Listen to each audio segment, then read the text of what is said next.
Once you've created your tessellating puzzle piece, you're going to trace it 3 times on a page in your sketchbook where you can develop 3 distinctly different ideas for what you want to draw inside this interesting piece. They do not need to tessellate on this page, so you can just go ahead and place it and then trace it as neatly and accurately as you can.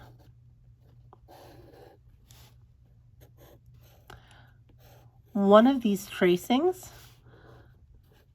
or designs will be better than the others and will become the design that you'll actually use for your project. So accurate tracing of all 3 versions is important. And just fit them on your page as you are able.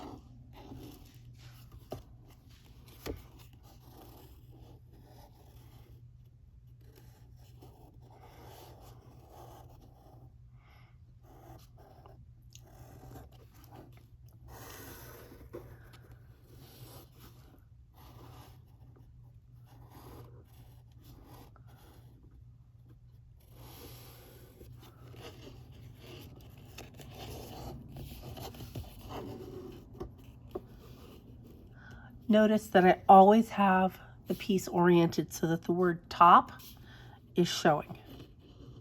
That's important for later.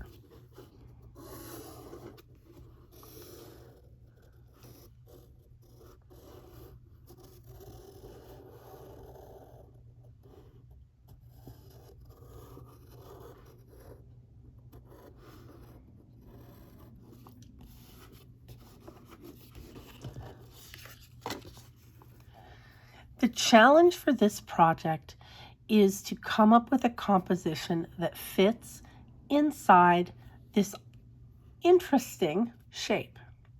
And I want you to come up with 3 different ideas of what you could put into this shape. It could be a person, it could be a place, it could be an animal, it could be an object. You get to decide. I'm going to start by looking at what I see and what some of these shapes seem to suggest to me. Looking at this one, I sort of see a funny little guy.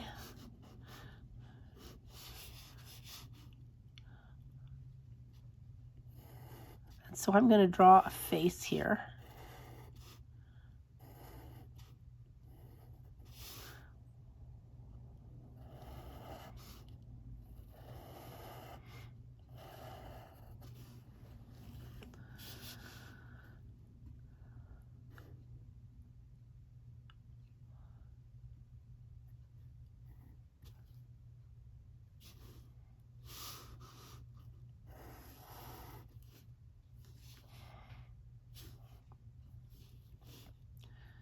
I think I'm going to just make this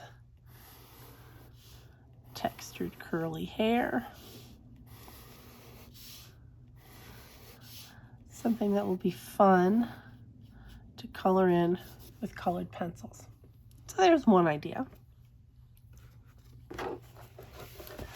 It can help to imagine things into the space if you look at your project from different points of view.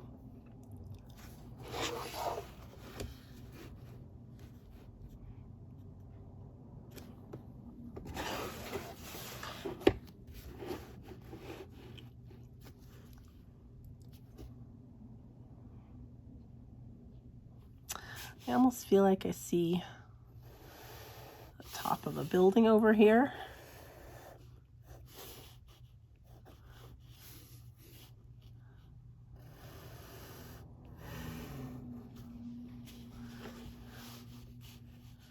Maybe some snowy mountains in the backdrop.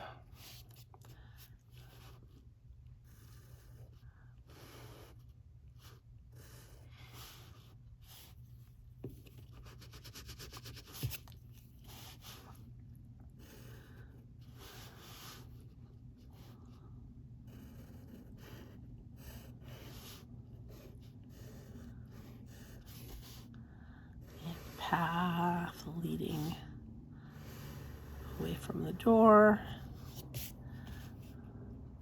I want to create a sense of space and detail in here, so maybe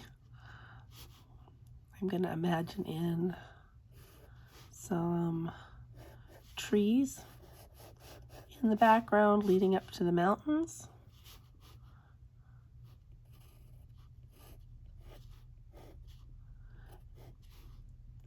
If you overlap and let objects relate to each other in space, you'll get something that's a little bit more interesting than if you leave it plain. I'll put some more snow caps on my mountains. And probably some more details on my house. I can already tell I like this one better. I feel like it has more room for detailed coloring and drawing. And then I'd come up with a third idea.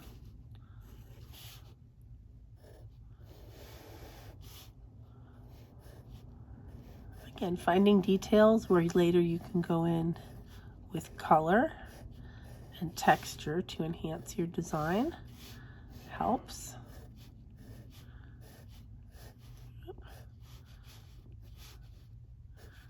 This could be more precise, but this is just a quick demonstration.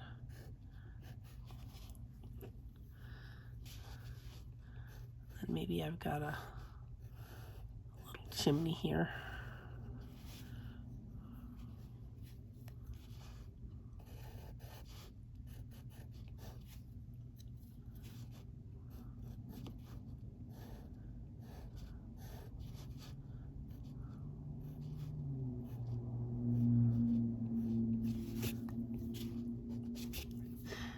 And then I would need to develop a third design. Once you've got some designs that have been sketched in as neatly and accurately as you can within the space that you've created, you can go back with your colored pencils and you can start playing around with how you might potentially be adding color to it. So maybe this person over here is going to be a redhead, and I might start just applying some color with my colored pencils, paying attention to my lights and darks and overlappings. But your assignment is to develop 3 different ideas and to color them, and then you'll be choosing one of these as your final tessellation design next class. You can see samples of previous student work in the photo gallery on Crusader Connect.